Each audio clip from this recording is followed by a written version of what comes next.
Magandang umaga po mga kaibigan. Welcome to our Wednesday Roundtable at Lido. Pag-uusapan po natin ang mga issue na may kinalaman sa ating hapagkainan. May kinalaman po ito sa industriya ng karne. Ito man ay locally produced o imported at gaano ba kaligtas ang mga ito na nasa ating pamilihan.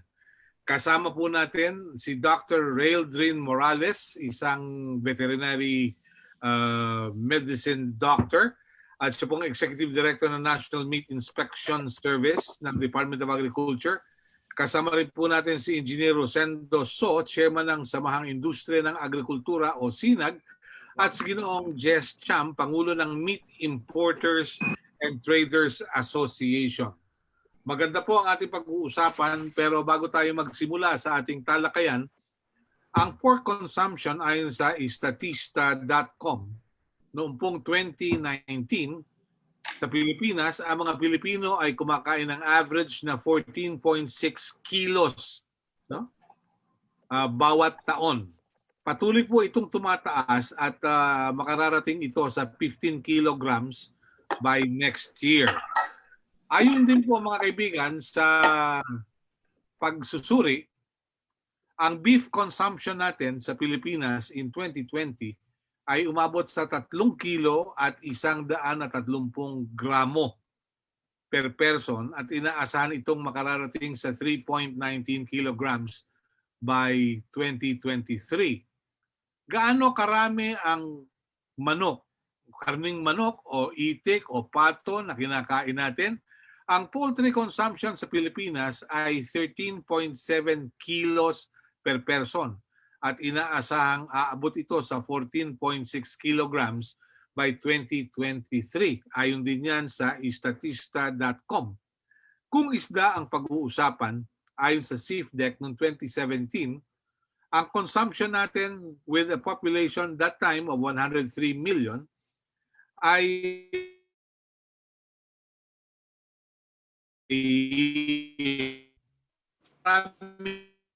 nakain ng mga Pilipino. In 2013, ayon sa healthglibrary.com, ang mga Pilipino ay kumain ng 64.7 kilograms. At kung bigas ang pag-uusapan, ayon po sa Philippine Statistics Authority, umabot po naman sa 96.88 kilos ang nakakain ng mga Pilipino sa bawat taon.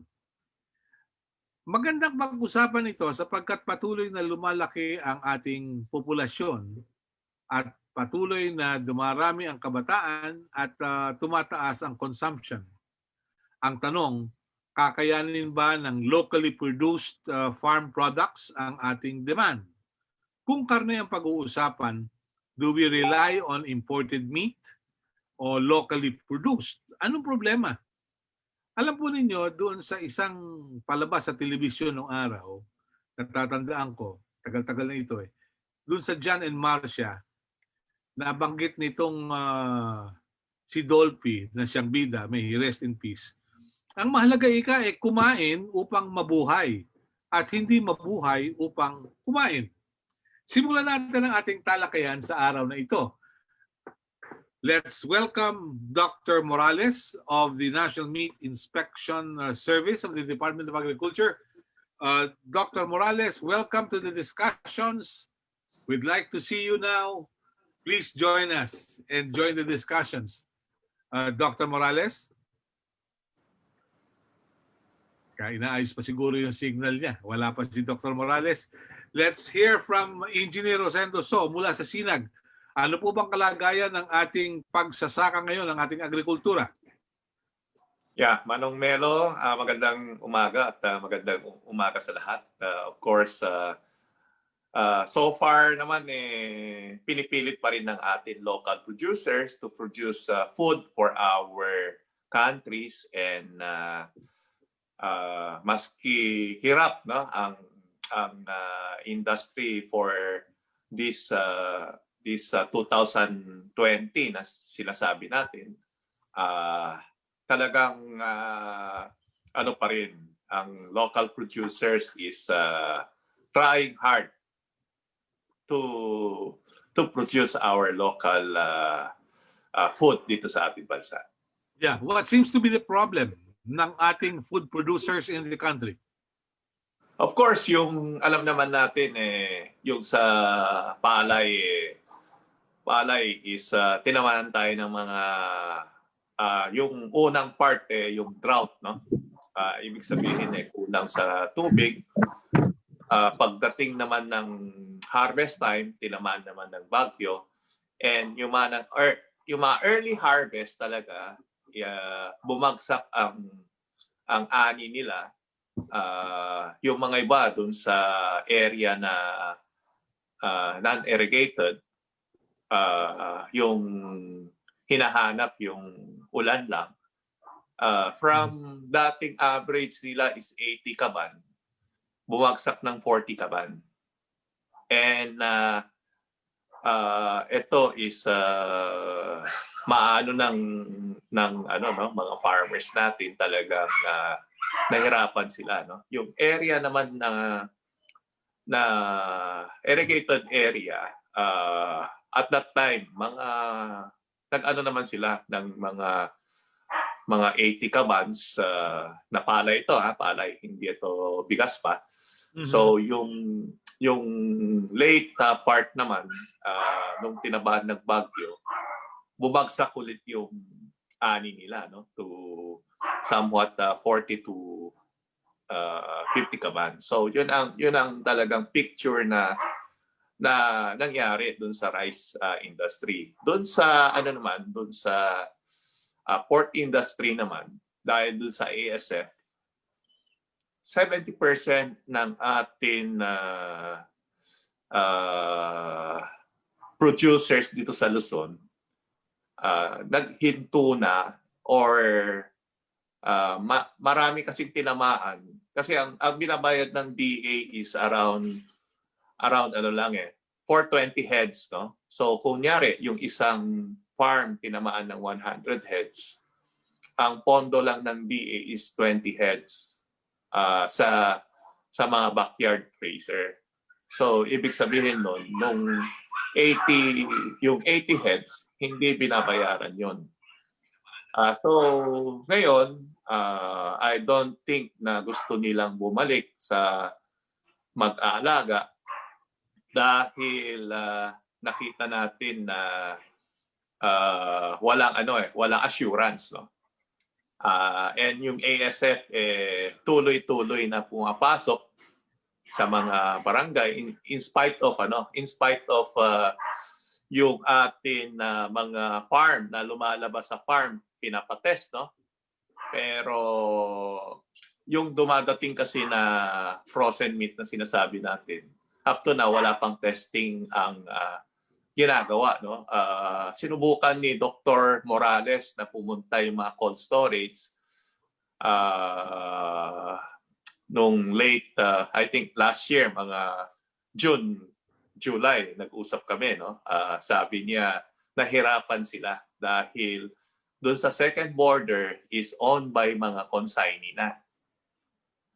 So yun ang mga problema na nangyari doon sa etong port, no? Yung sa chicken naman,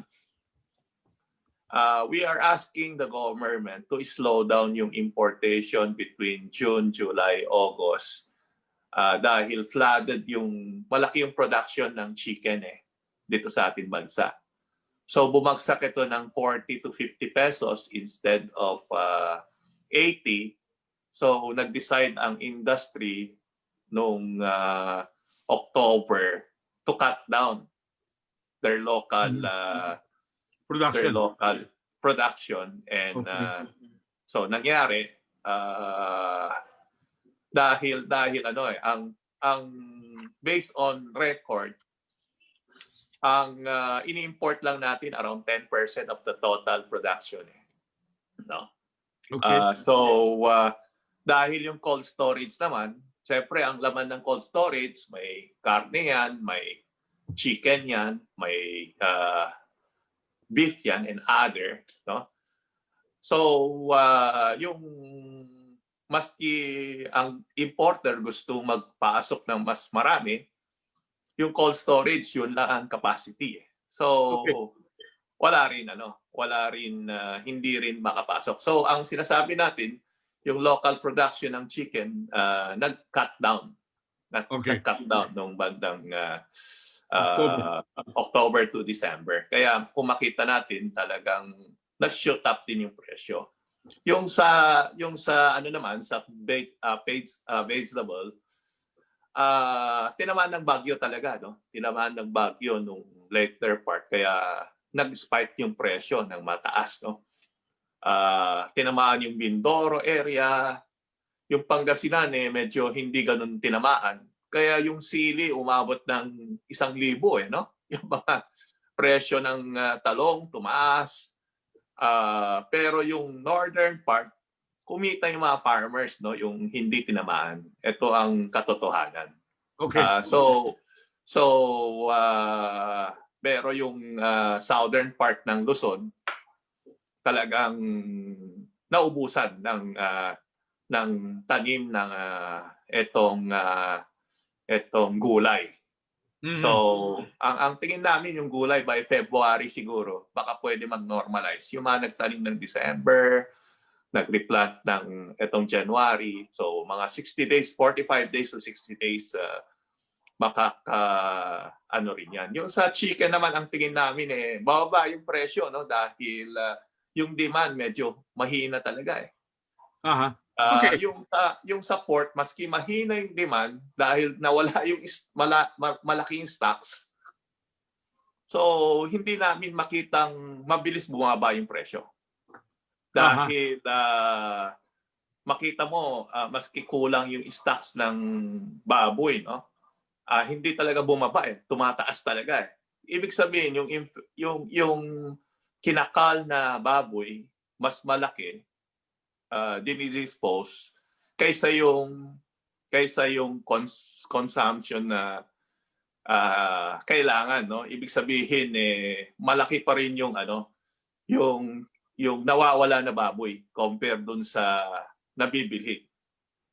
Yun ang problema natin. Kaya hindi talaga bumababa yung presyo ng meat. All right. Sige. Thank you, Engineer. Thank you. Magtungo tayo sa ating kaibigang si Ginoong Jess Cham. Siya po yung Pangulo ng Meat Importers and Traders Association. How are things going your way, Mr. Cham? Kumusta po kayo? Magandang umaga po. Ang nangyari po sa itong last December, ang balita po namin is that last quarter, November, December, medyo malakas ang sales ng imported meat. Kasi siguro ang basa po namin dahil sa katagalan na lockdown na ang mamimili ay nakulong at hindi nakatikim ng karne hanggat delata na lang sa yun mga iba. So medyo nung nag-open up ang merkado, bumalik sila sa merkado, naghanap sila ng karne. Lalo-lalo na kung Christmas season pa, gusto sila mag-enjoy ng kaunti. So medyo malakas ang nakita naming take-off ng sales ng karne ng imported meats in November and particularly in December. Pero having said that, ang karamihan po mga low-cost item, not the expensive items. And lalo-lalo na ngayon dahil tumataas ang presyo ng baboy, kaya ang baboy hindi na low cost, Yung mga na lang ang low cost, yung mga byproducts ng baboy, hindi karne, So when we say yung mahal na item na karne, we're talking about liempo, kasing pigi, saka yung tenderloin and pork loin. Yun po ang medyo mahal na item. Yung mga low cost will be yung ibang parte, yung mga laman loob at mga ulo, mga pisngi, etc. etc. Yun po ang nakita po namin ito nakarang December. Opo. Sa inyo pong sektor, meron po ba kayong nakikitang maganda-gandang kinabukasan? We have a growing demand, pero meron pa rin mga regulasyon ang pamahalaan like yung pagpapataw ng buwis doon sa mechanically deboned something, no? Ano pong impact nito sa inyo? Well, yung pong mechanically deboned meat, ang impact dyan is mainly for the processing side. So meron mga processing industry, you have the big processors like mga San Miguel, mga CDO, mga Century, mga Pampanga Space. These are the big processors. And then you have the small processors. So mga gumagawa ng siomai, mga longganisa, mga lumpiang Shanghai, mga parang cottage industry or backyard, the smaller processors. Ngayon, yung pong ang MDM, di nanggaling po tayo sa 5%. Ngayon, nagbiglang naging 40% itong January 1st. Ngayon, hindi pong napaluwal ang customs dahil siguro wala rin perang gobyerno, pinipilit nila, kinokolekta rin nila ang 40%. So, itong November, medyo mahirapan po mga stocks na dumating ng December, ng January pala. Mga stocks na dumating ng January ay matatama ng 40% at tataas ang cost ng raw material ng mga processors. Ngayon, kapag temporary lang ito, kapag temporary, pag lumabas ang bagong order, hopefully, na ibabalik sa 5%, malamang aabsorbihin na lang ng processor itong dagdag na cost. Pero kapag sa tingin nila na hindi lalabas tong 5% na order na ibabalik sa 5%, syempre ipapasa na nila sa consumers. So yun po ang sa MDM. May nakausap akong processor, ang sabi niya, aabot ng 400,000 pesos ang increase do sa gastos nila per containerized van. So kung ganun kalaki, mahihirapan sila, liliit yung kanilang margin of profit at baka dumating nga yung pagkakataon na ipapasa sa consumer ito. Ganun po ang inyong pananaw? Well, ang pananaw po ng importer, kapag temporary, titiisin na lang. Aabsorbin na lang. Kaysa galawin ng presyo at guguluhin mo ang customer base mo, guguluhin mo ang merkado mo. So kapag let's say kung temporary, for example, let's say kapag itong January lumabas ang order na ibalik sa 5% at naging 5% na in February or by Valentine's Day, hindi ipapasa ng processor sa consumer. Pero kapag hindi lumabas ng January, ang gagawin nila, ipapasa na nila. So ngayon, ito pong pag-absorb ng cost is only possible kapag malaki ang kumpanya. Kapag small company ka, you cannot afford to absorb the cost. Talaga ipapasa mo. Ngayon, kapag hindi kaya ng customer base nila, magsasara na lang sila. Ganun po ang sila.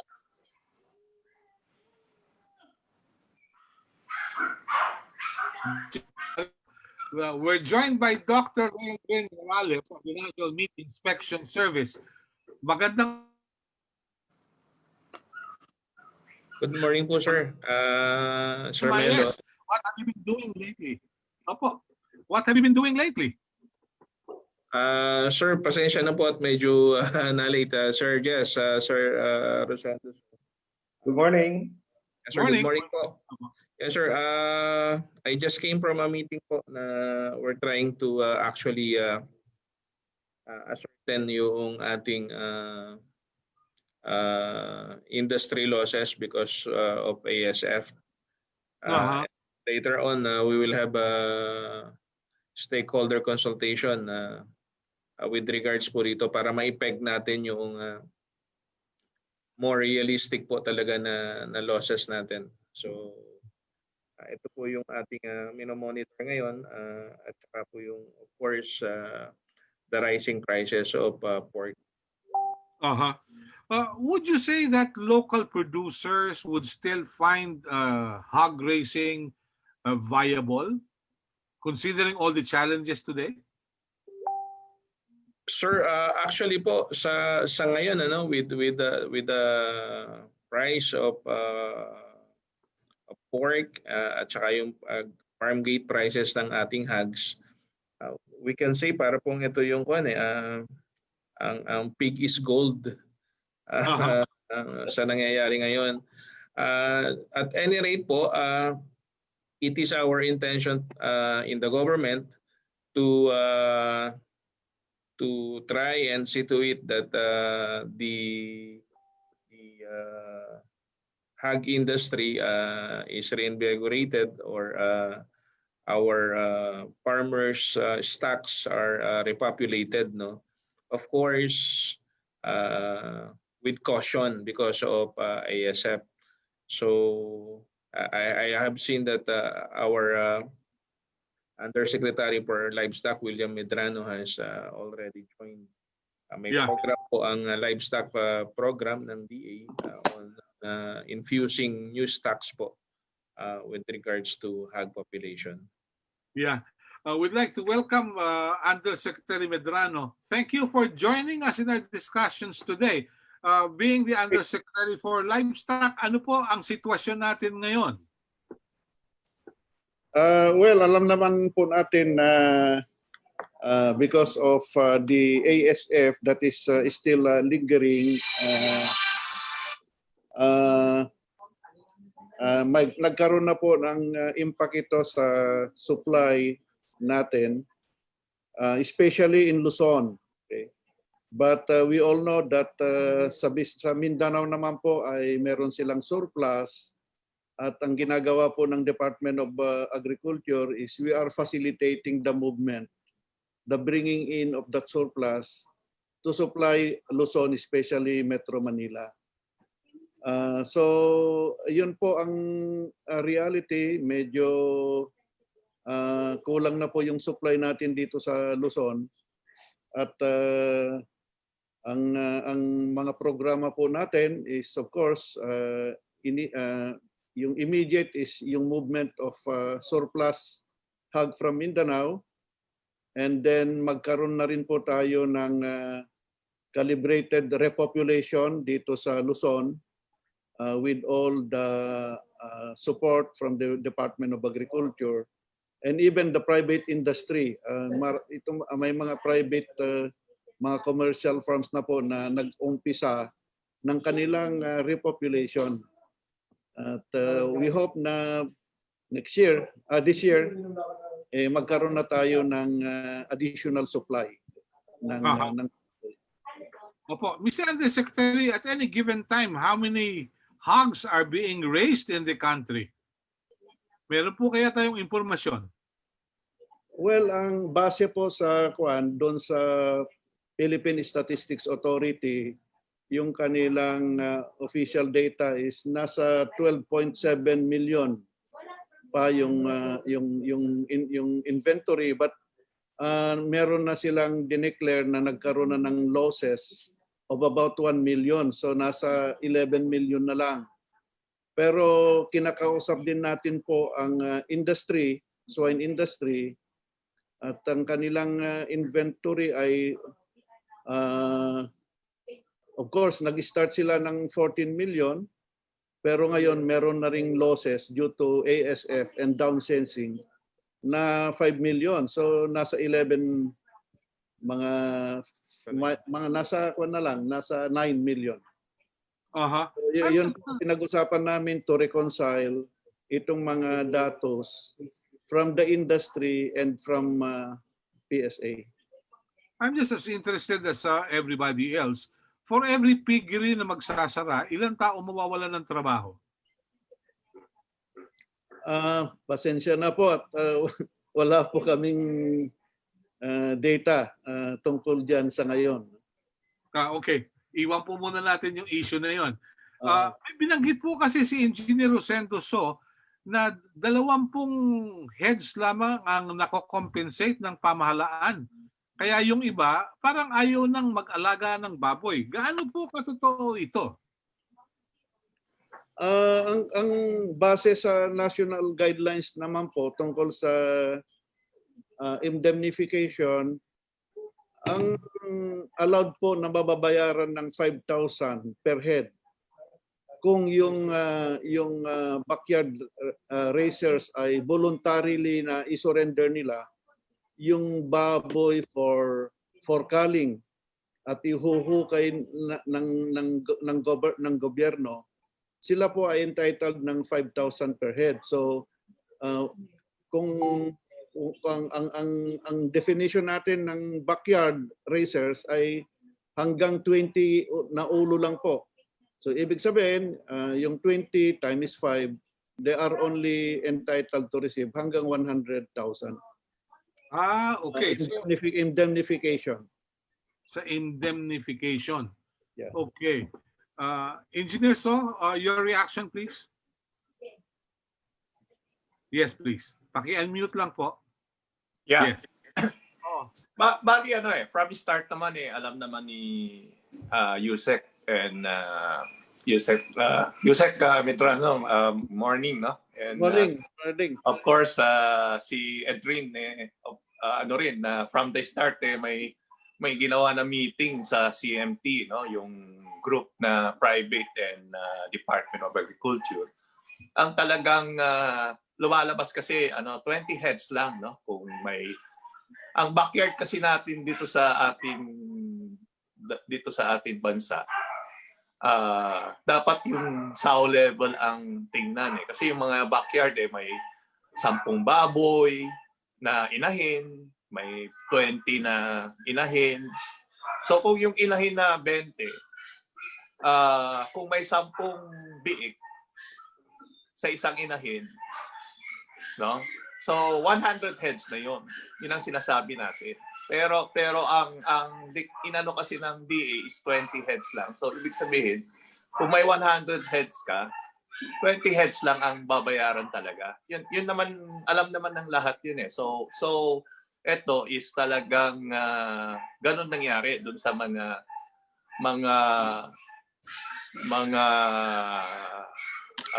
nag-surrender, 20 heads lang. Pero yung mga naiwan, absorb na nila yung lugi. Yun ang nangyayari. So ang figure kasi ng DA, yung 350,000 heads na kinal, yun ay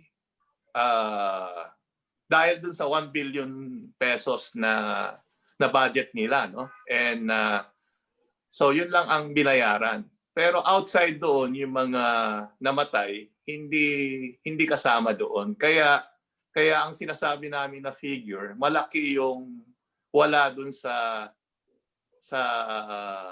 data ng DA. Okay. Yung total na nawala na rito sa Luzon is 70% ang nawala. 70% of 6.5 million. Hindi biro yan. Hindi biro talaga yan. And siguro mamayang hapon kasi nandyan ang industry, may meeting ng 3 o'clock with the DA. Dapat maibigay ng industry yung talagang figure. And yung Batangas nga, I think nakita ko yung press con ng yesterday ng DA na sinasabi gagayahin yung Batangas, yung sistema ng Batangas. Just for the information of DA, pati Batangas, malaki nang nawala, no? Kaya yung presyo doon sa Batangas, umabot na ng 250 pesos ang live weight doon. Kasi marami na nagkal ng inahin. Ibig sabihin, nagkal ng inahin, marami sa merkado na binenta, pero yung inahin, wala na. No? So, kaya yung Luzon is takot na pumasok ulit sa mag-alaga dahil yung ASF hindi pa rin huminto rito. Okay. Manong pwede ba akong mag-react dun sa MDM kasi nabanggit kanina yung MDM, no, yung mechanically debone meat, no? Ang MDM, yes, please.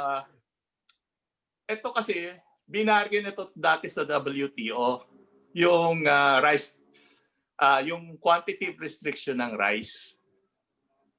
Dapat pagkatapos na yung quantitative restriction, ginawa natin tarification, automatic yan, 40% na yung tariff ng MDM. Pero last time, humingi yung importer ng extension sa ating presidente nung recess ang Congress. So, nagperma lang ang presidente ng executive order to extend. Pero this time, sumulat kami kay presidente ng sulat para makita yung computation na yung 1 can na 150 grams Kasi ang MDM, hindi naman lahat ng dilata, MDM ang linalagay. No? Hindi pwede yon kasi ang MDM, yung mga ulo ng kasama yung nagkiling-giling, yung mga bone, no? Lahat ng hindi kinakain ng Amerikano, ginigiling ito. Ito yung binibili natin na 50 pesos per kilo lang. Sa 50 pesos per kilo, pag i-compute mo yung 40% niyan, no? That is around 20 pesos, no? Yung pataw na 20%, 40% tariff. Pero ang inclusion rate sa 150 grams na is 20% lang sa isang dilata. So this will amount only to 50 cents sa isang dilata. Increase ng presyo ng dilata, no? Compare dun sa yung 5% tariff. So ito hindi talaga masyado makaka-apekto dun sa dilata na sinasabi nila yung increase na ganong kalaki.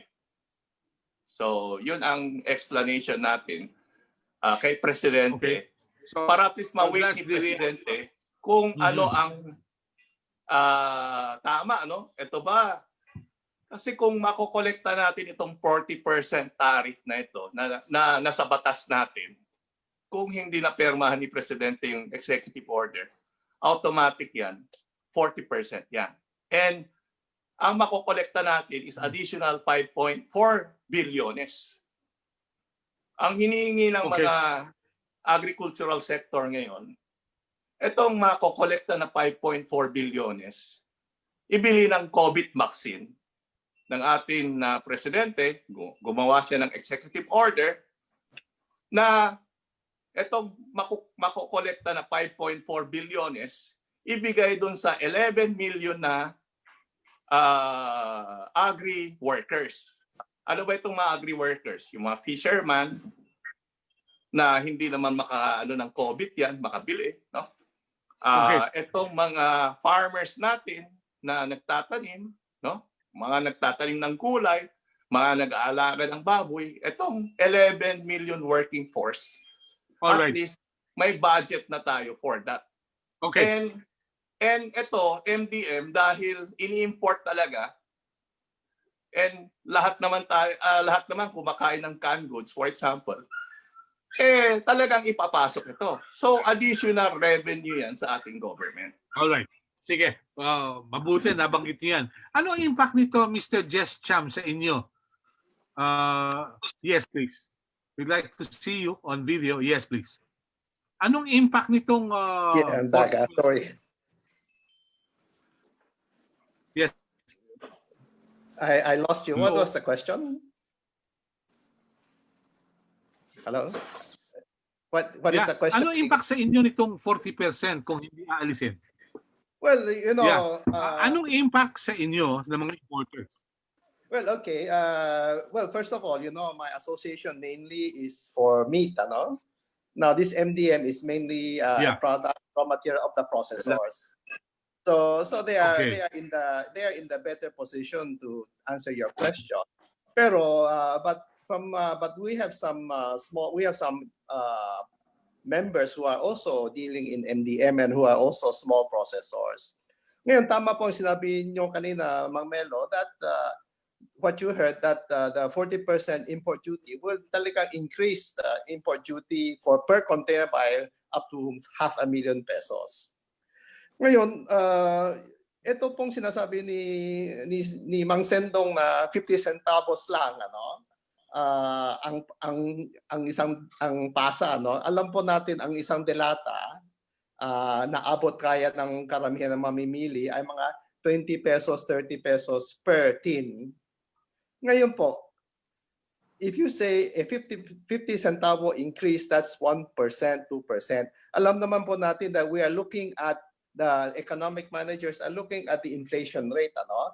And inflation rate of 3%, 5% ay malaking bagay na 'yon. So kapag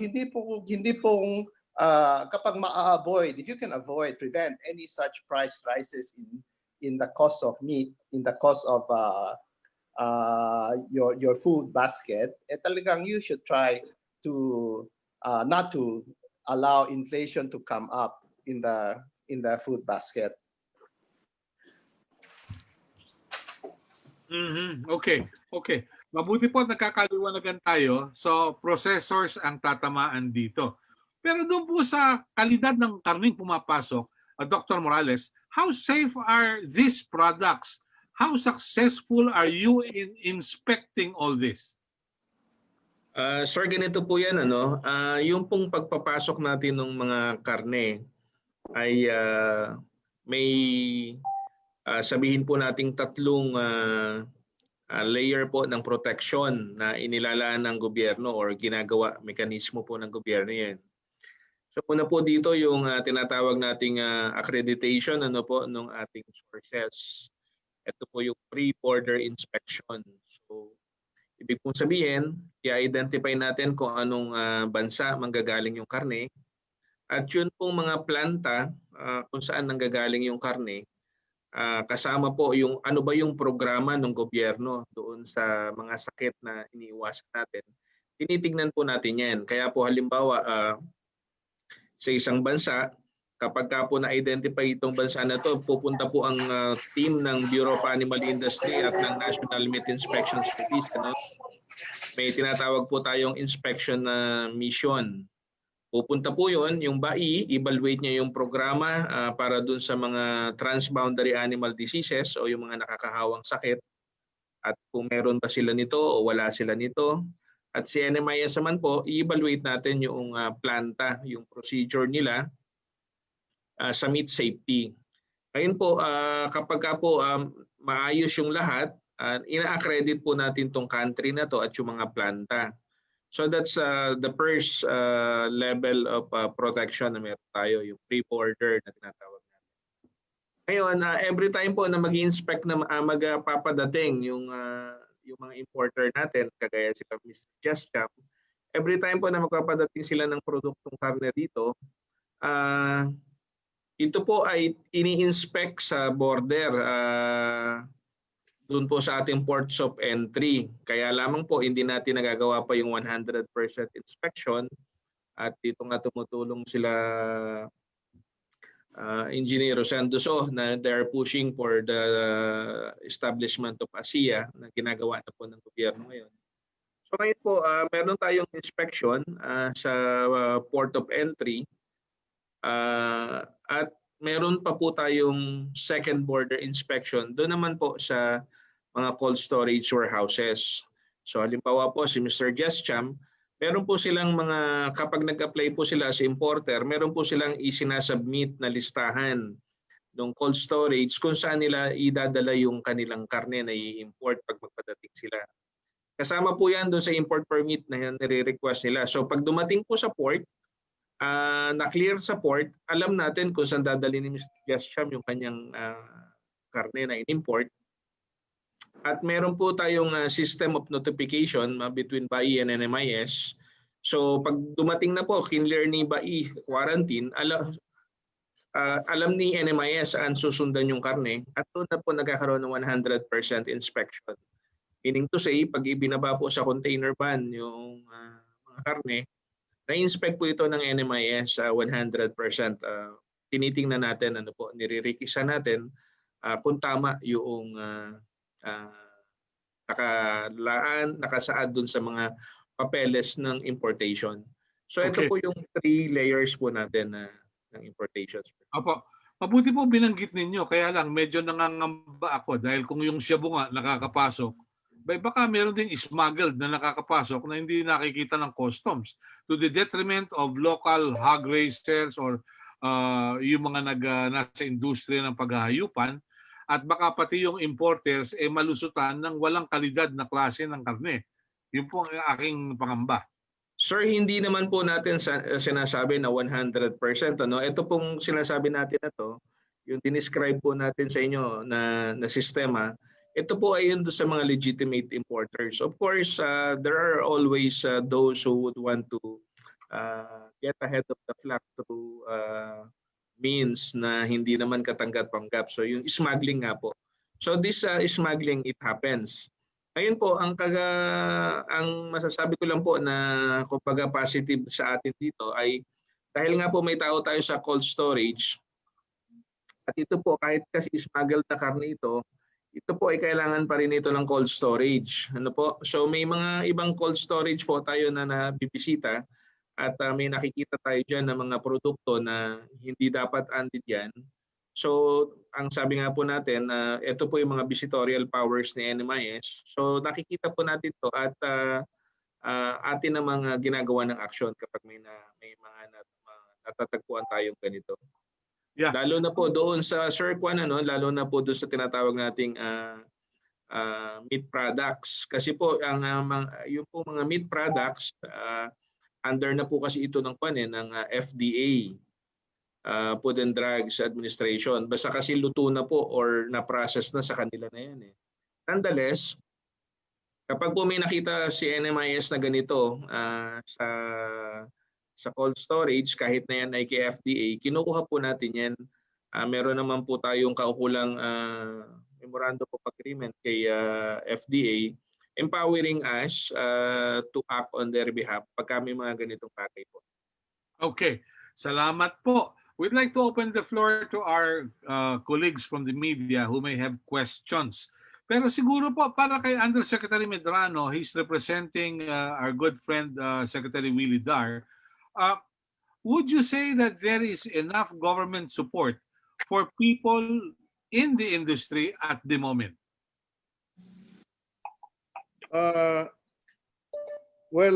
Alam naman po natin na ang government support ay mostly po dito sa ating mga backyard swine raisers.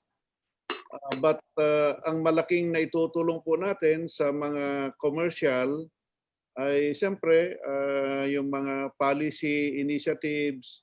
We are providing them a conducive environment for them to grow and become competitive, but not necessarily financial. So ang limited resources po natin, for instance, we are going to invest this year 125 million for the establishment of what we call a swine multiplier breeder farms. Ikakalat po natin yan to be hosted by selected local government units, by state universities and colleges, and even by co-ops. Another investment po this year is yung tinatawag nating Aspire project, repopulation, Inspire project. This is all about repopulation, but again, ang ating mga beneficiaries po dito ay mga farmers, backyard farmers, and we are going to invest mga 400 million. So 125 plus 400, that's about 525 million for our repopulation program, benefiting mostly our swine backyard raisers. All right. Pero how would we compare our program thrusts with our ASEAN neighbors, in as much as it's been said that we're moving towards a one ASEAN community? Well, we consider our livestock and poultry program at par with our ASEAN counterparts. Lalo na dito sa poultry industry, we are okay. We are self-sufficient when we talk of broilers and egg. And at the moment, we are in the process of coming up or updating our roadmaps, so that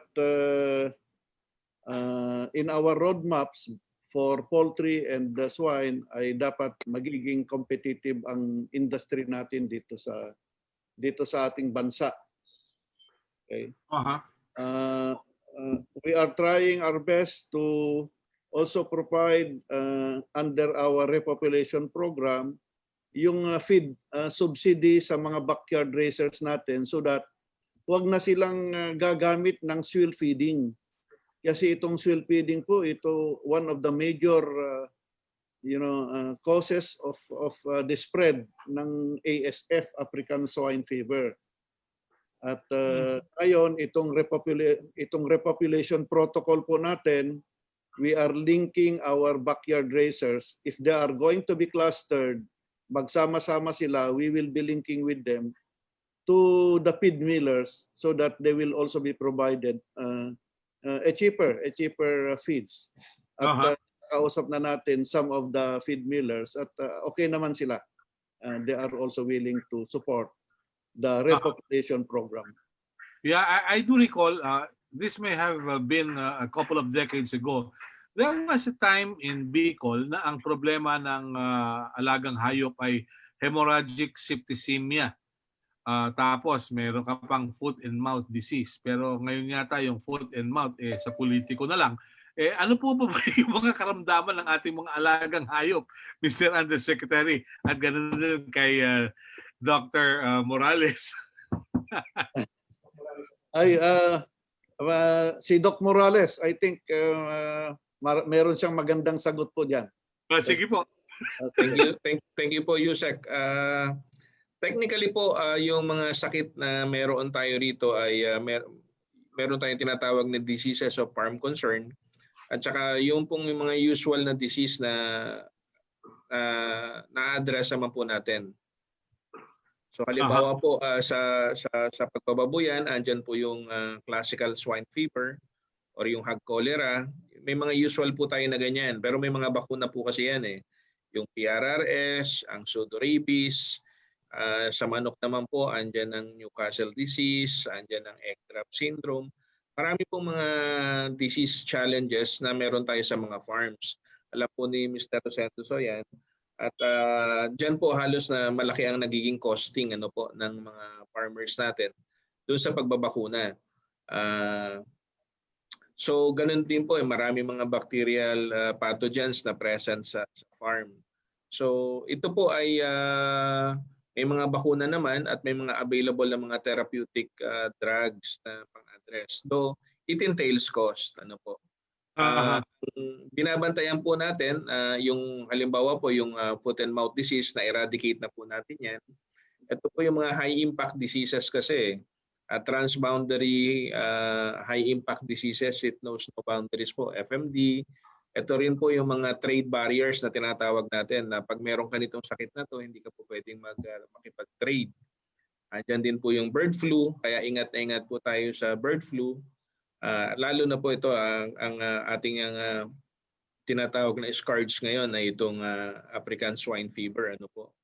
So ito po yung mga present na mga disease sa atin at yung sa backyard naman po yung hemorrhagic septicemia na binabanggit ninyo. Andyan pa rin naman po yan, hindi yan nawawala. Pero ito po ay may mga bakuna naman na available po. At even the government is making vaccine for hemorrhagic septicemia para po doon sa mga lugar na meron. Okay. May tanong dito mula sa ating kasama sa Hanap Buhay, si Catherine Cruz ng CNN Philippines. Siguro, itatanong ko na po sa inyong apat ito. Until when are we expecting the price increase of meat? Projected time na babalik sa normal ang presyo.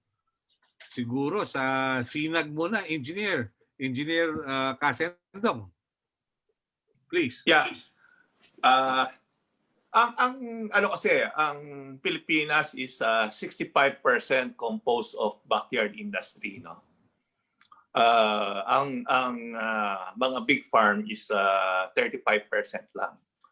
Kung titingnan natin doon sa ground na sinasabi natin 70% nang nawala rito sa Luzon, almost estimate namin na sa 4.5 million heads ang nawala, no? So dapat ipalaki yung budget ng DA dito sa animal side, no? So kung gusto natin na bumalik doon sa mga area muna na walang ASF, doon mag-umpisa. Ang inaano ko lang sa ano is hindi ganun kabilis na mag-alaga kasi ng baboy, no? Kunyari, may isang backyard racer magbigay ng isang biik, no? It will take 9 months para maging inahin 'yon.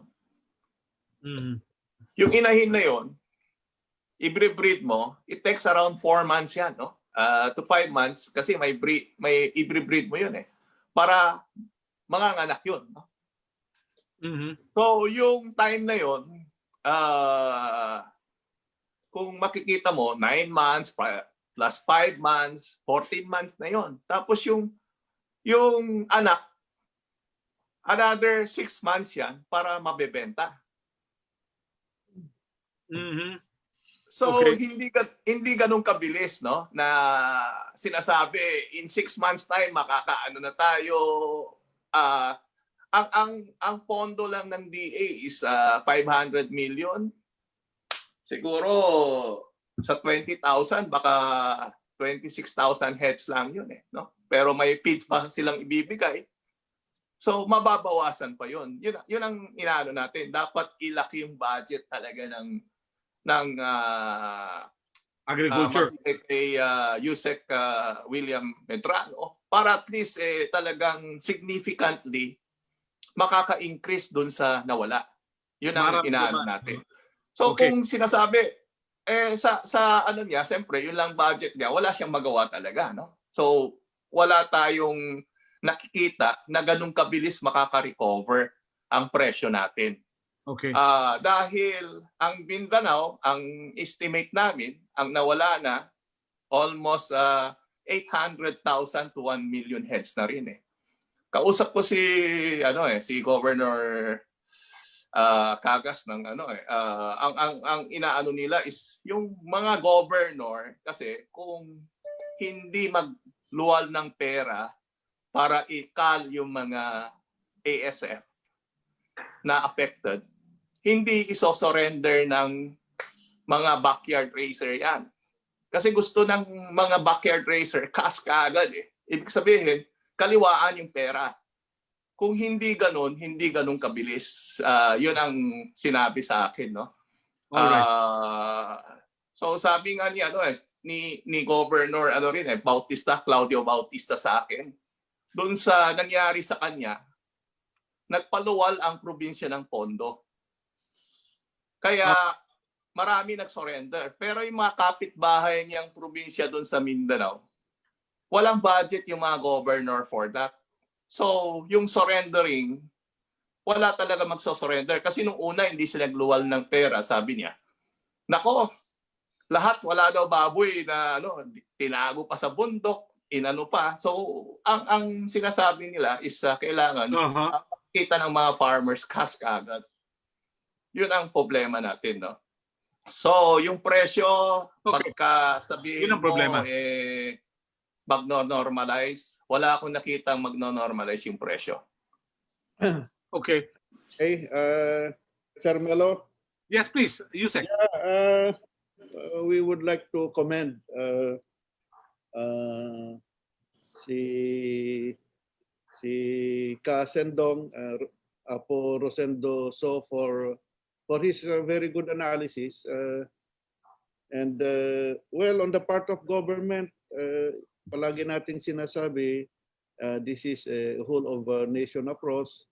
So we are inviting everybody, kagaya ng grupo ni Mr. Son, we have to help government also develop yung itong tinatawag nating recovery plans for our swine industry. We are trying our best na sana mapatas natin yung ating budget from all possible sources so that we can invest sa swine repopulation and swine industry recovery. Okay. At alam po natin, malaki po ang may tutulong dito ng private sector, lalo na kung nandyan, ibabalik na yung kanilang confidence to increase their production level. At may mga reports na kami, especially UNACO po, nagsabi na sila na meron na rin silang repopulation sa Nueva Ecija. And even itong CP, meron na rin silang repopulation programs in Isabela. And all other big companies, meron na silang mga initial moves to also repopulate in some other areas. And part of BAI po, we are preparing a 2.5 billion ASF elimination plan for the next 5 years. We hope we'll be able to get funding for this. Kailangan natin ng dedicated budget to control ASF. Great. Para magtulungan po tayo. That's nice. Ano kaya ang tingin ng ating importer na kasama? Jess? Well, yun pong sa presyo, ang market share of the imported meat versus market share of the locally produced meat. Ang market share po ng locally produced meat talagang mas malaki kaysa sa imported meat.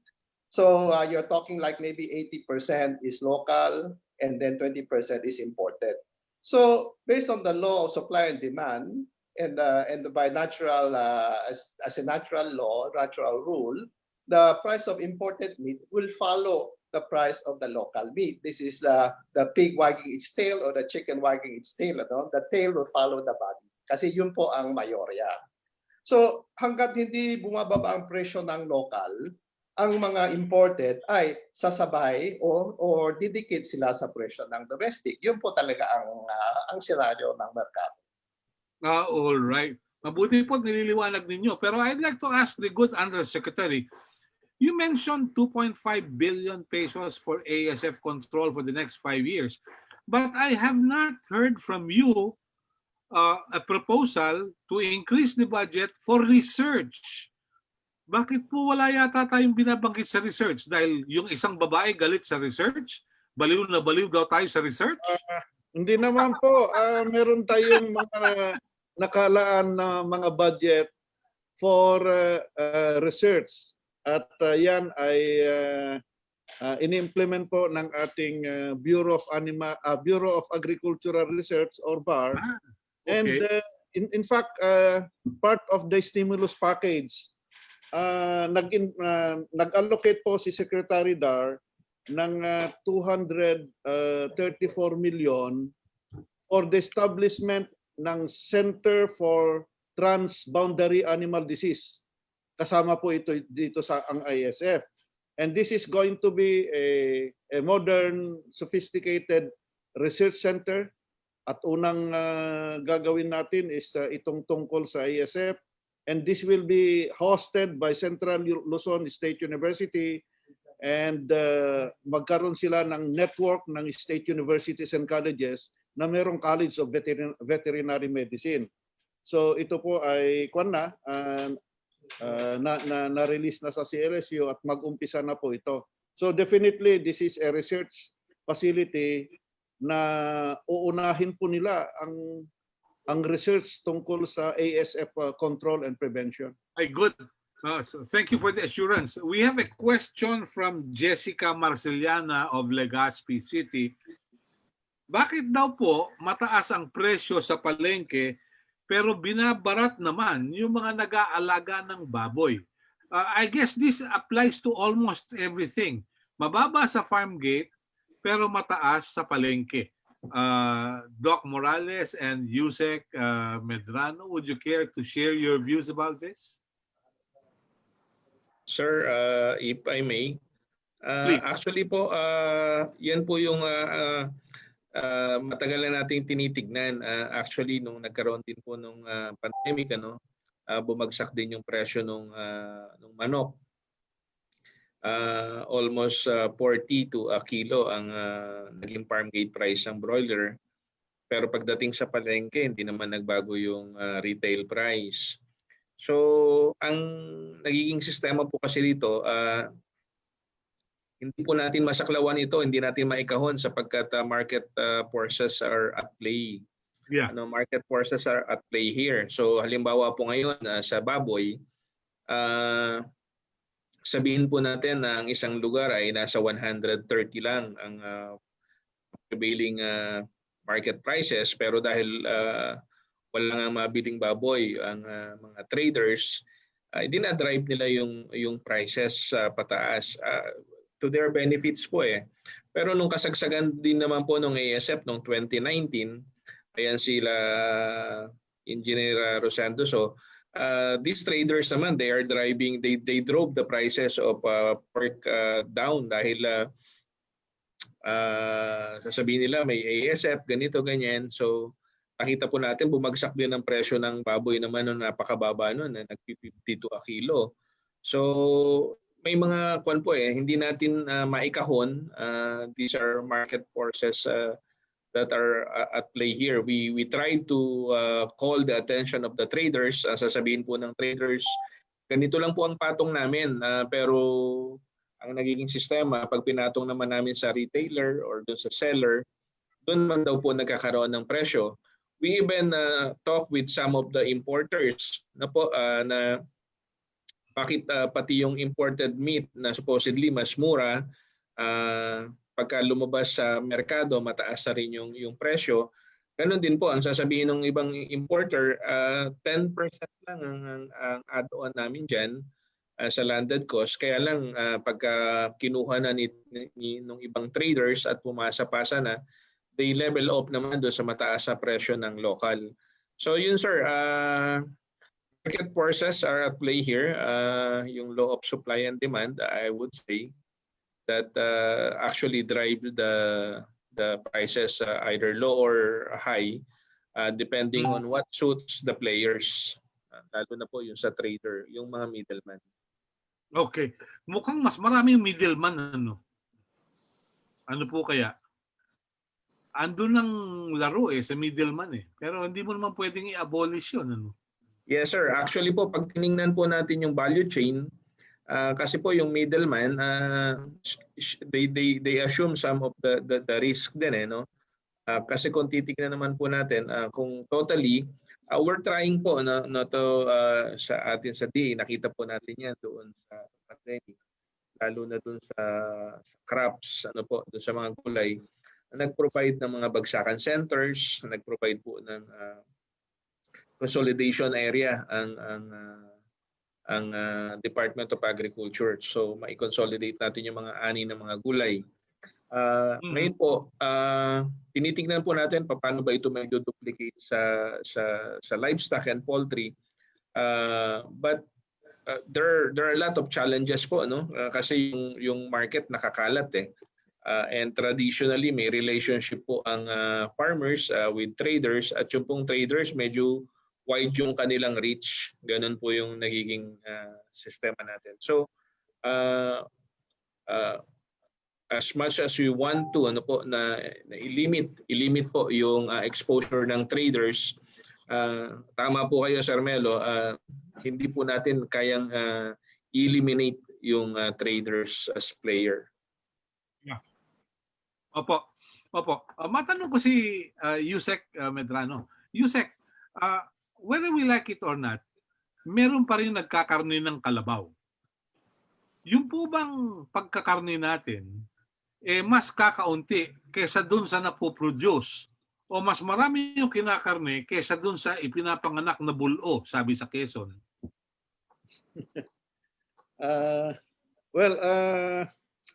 Pasensya na po, Sir Melo. Wala akong data doon sa extraction rate ng ating mga kalabaw kung mas marami yung kinakatay kaysa production levels natin. And anyway, I'll get back to you. Kukunin ko yung datos from the Philippine Carabao Center. Opo, mas maganda po siguro. That will be for another discussion. Okay. Opo. In as much as meron pa tayong nalalabing ilang minuto, I'd like to ask our guests today, anong nakikita nilang kinabukasan ng paghahayupan at pagkakalakal, whether it's locally produced or imported? Let's start with our importer friend, Jess Cham. Jess, how do you look at the year 2021? Well, based on the experience of other countries with regard to ASF, ASF is going to be a very difficult disease to manage. So ang katulad ng sinabi ni Engineer Rosendo, that it's going to take years. And today I was reading an article in the newspaper na one of the big providers, si PIC yata, was saying it will take at least 5 years or 10 years for the domestic production to recover. So the government, they should now start loosening up on the importation of pork in order to supply, to make it available to the masses, to the consumers. But pagdating naman sa chicken, well, again, it depends on the chicken is, kumbaga, the production cycle is shorter. So they are quick to come back, production. So it's always a boom and bust. Ano? They have to learn how to manage their boom and bust cycles. Ngayon, yung po sa mga consumers, now that the price of pork is pretty high, actually, malapit na sa beef eh. So they should learn how to consume beef, how to eat beef, how to cook beef, how to handle beef. They should start looking at other affordable protein. And then tama po ang sabi ni Director Morales, you cannot take away the middleman because the middleman will always be there as long as he provides a value to the value chain.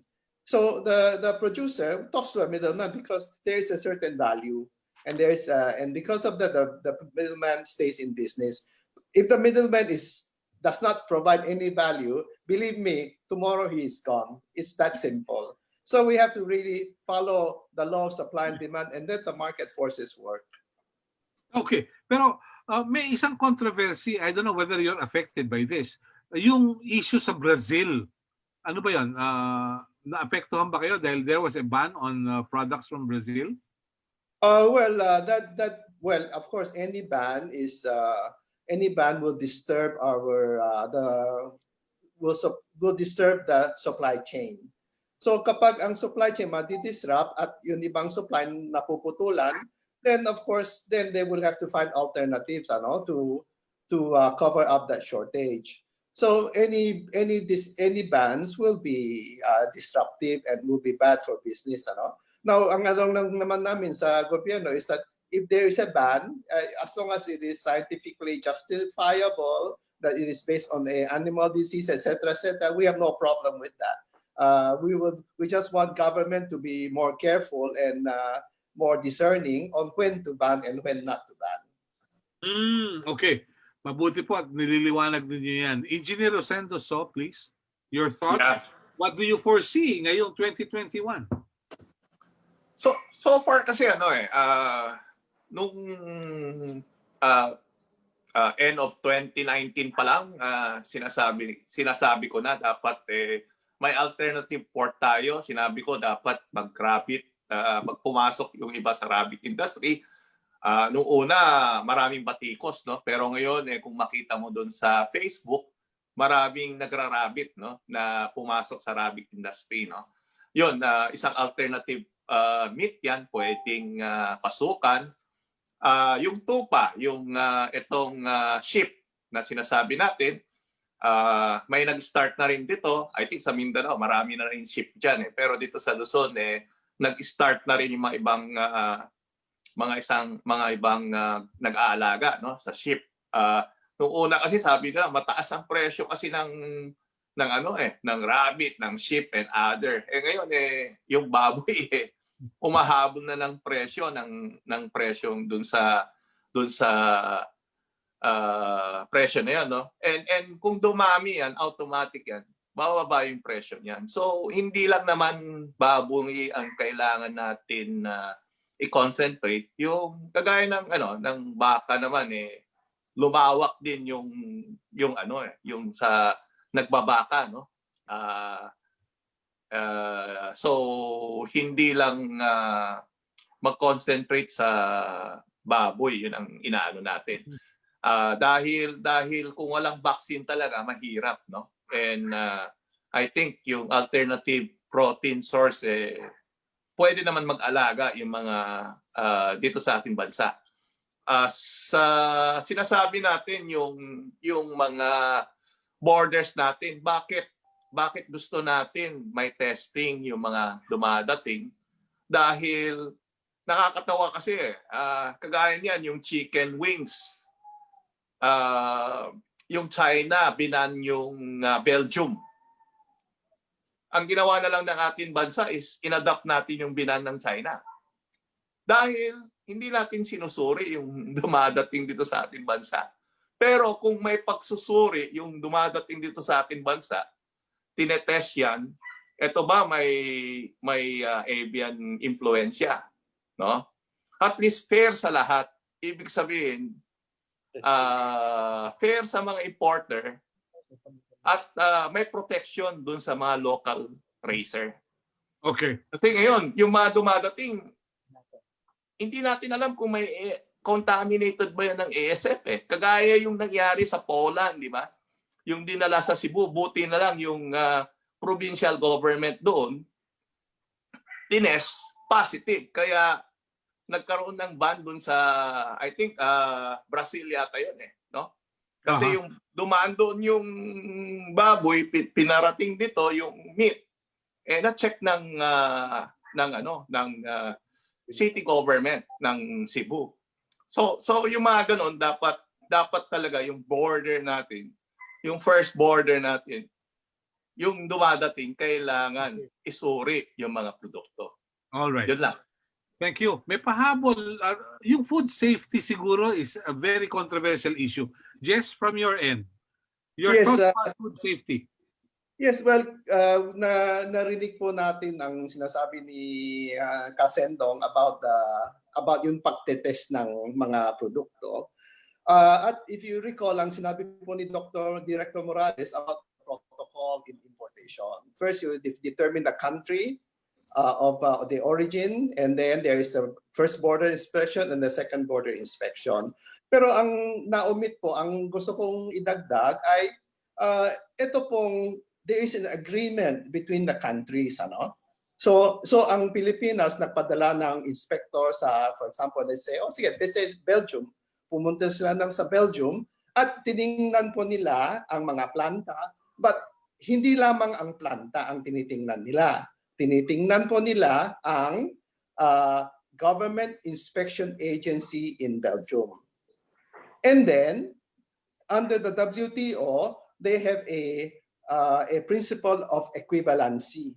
Equivalency means that the Philippines, after inspecting the system of the foreign country, they will say, okay, your inspection system is as good as ours. So, ang ibig pong sabihin nito, when the government of the exporting country issues a certificate, a health certificate, international health certificate, after they conduct inspection on this consignment, the Philippines is bound to accept that this consignment, this shipment, has been inspected by an agency that is considered equivalent to the Philippines. So this is the safety feature that has been behind the trade, the global trade of meat.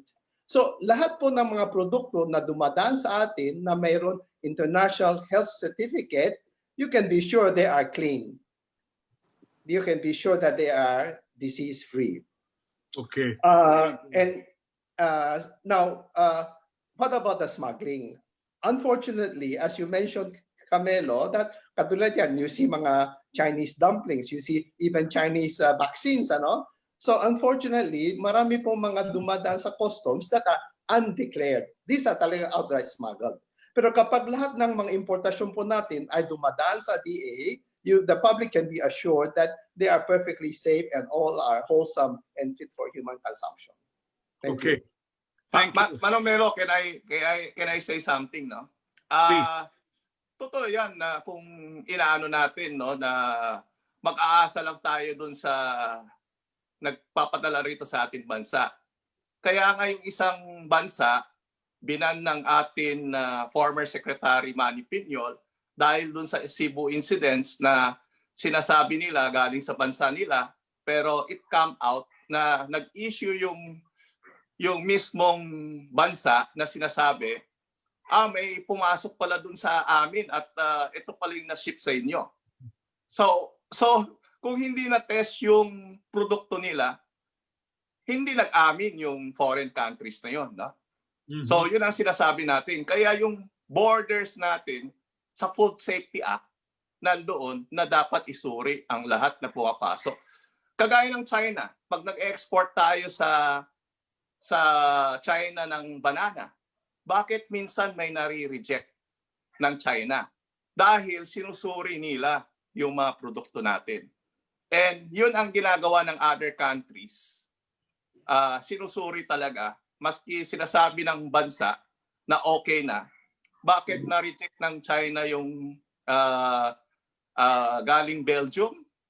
Dahil tinest ulit nila, positive sa COVID, kaya hindi nila inaccept. So yun ang sinasabi natin. Ang bansa natin, kailangan i-test yung mga dumadating sa atin. Okay, very good. Mula po sa NMIS, by the way, Dr. Morales, do you have tie-ups with universities and colleges offering veterinary medicine courses? And do you get their graduates to the government? Yes, sir. Actually po, isa po sa programa ng Department of Agriculture sa ngayon under the leadership of Secretary Tar is to attract po yung mga bright minds, yung mga promising students ng mga state universities and colleges to go join the government, particularly in Department of Agriculture. There is a program called Maya that will ask them in the final years of their studies parang OJT dito sa DA or its agencies. So as an attached agency naman po ng DA, NMIS is a part of that program. So we would want these young students to try and see how working in the government is like, and afterwards kung may bakante ay i-absorb po sila ng Department of Agriculture. Kung wala naman po, may programa yung Department of Agriculture para dun sa mga young entrepreneurs if they would want to go into business. Bibigyan sila ng mga loan, zero interest, or yung sometimes yung iba ay grant pa depending dun sa amount. So they can start doing business in the agri sector. So yan po yung pangkalahatang programa ng Department of Agriculture. At sa ngayon naman po, currently ang mga agencies naman po ng DA, we're trying to network with the SUCs, yun pong state universities and colleges, to get their graduates join the government. So may existing naman po yung network. Nabanggit nga po kanina ni Yusek Medrano, yung sa Centrad. We're working with the network of the universities through universities din po like CLSU.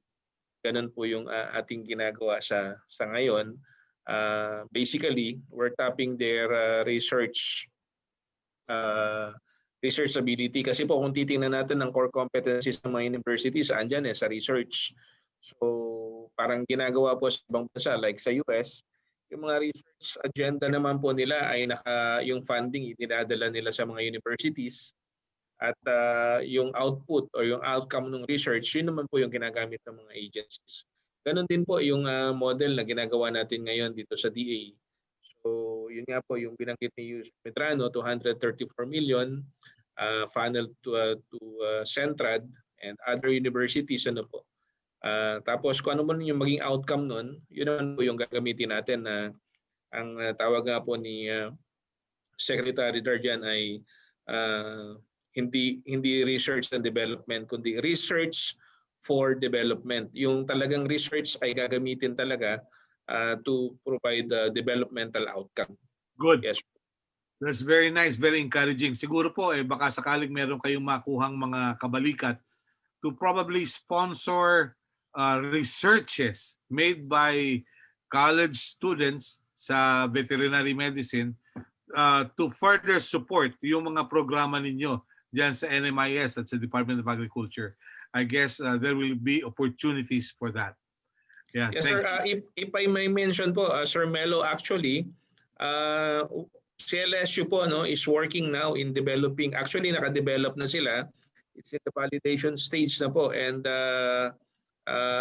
commercialization later on. Yun pong test kit for ASF, and medyo mababa po yung magiging cost per test dito.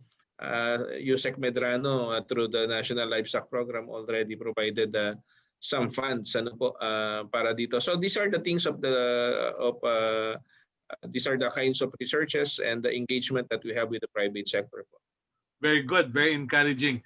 Yusek Medrano, speaking for and on behalf of Secretary Willie Dar, please go ahead. Paki-unmute lang po. Yeah. Unmute lang natin, sir. Naka-mute pa po kayo. Okay. Yes, Sir Melo. We can see a lot of opportunities, especially working in partnership with all the stakeholders in the industry, with the Department of Agriculture and DA. And we hope that with this partnership, we can jointly lobby and advocate for any increase in budget to support the livestock and poultry industry. Most especially itong laban natin dito sa ASF. And also, I would like to really solicit the full support of our local government units, especially at the municipal level, kasi po sila ang first responder, sila ang frontliners ng ating laban sa ASF.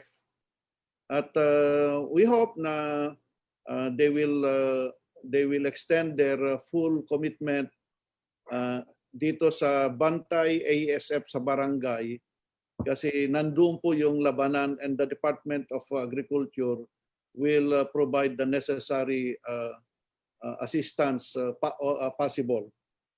And again, with the support of the local government units, together with the DA, we are going to strengthen our biosecurity practices para makabalik na po ang ating mga swine backyard raisers sa kanilang livelihood at makatulong sa supply ng swine.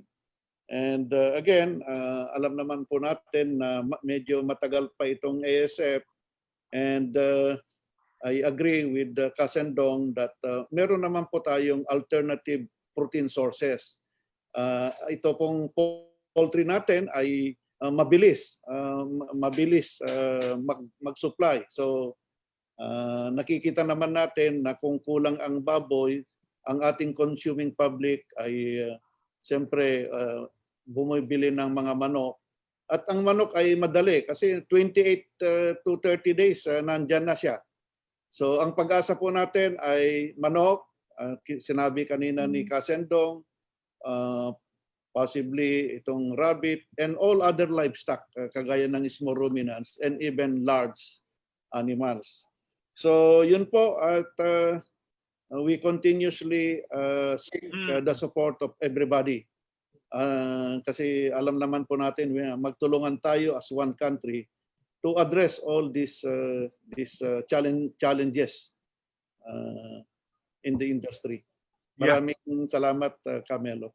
Thank you very much. Alam po ninyo mga kaibigan, mahalaga ang baboy, ang baka, ang manok, at iba pa sa ating hapagkainan. We call on Congress not to focus on pork barrel, but to focus on the livestock industry as well. And they can talk of more important issues aside from charter change. And let's bring the issues down. Ano ba yung nasa mesa natin? Yung ba ay sapat sa atin? So, ang mensahe po ay simple. Liban sa pasasalamat sa ating mga naging panauhin, maganda po ang talakayan. We called spade a spade. Pero ang mensahe ay simple rin. Kumain upang mabuhay at huwag mabuhay upang kumain. Maraming salamat po. Magandang araw. Until next time, God bless us. Thank you. Thank you.